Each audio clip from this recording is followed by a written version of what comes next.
Erresistentzia, euskeraz eustea da, eutsi esaten dugu guk. Isilduen, baztertuen, zanpatuen bizirauteko estrategia erresistentzia da. Hizkuntza txikiena izaten jarraitzeko. Euskeraz egitea da erresistentzia.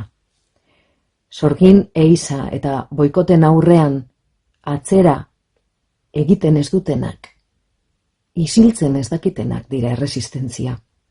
Beldurra gainditzen duten hoiek.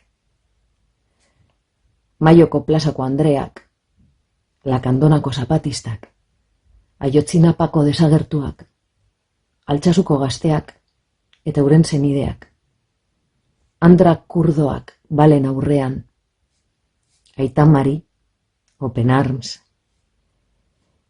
Irrati nazionaletan entzungo ez dituzun musikariak, telebistan agertzen ez diren artistak. Galeanok esan zuen moduan, los nadies, los ningunos, los ninguneados, los jodidos y rejodidos, que son, aunque no sean.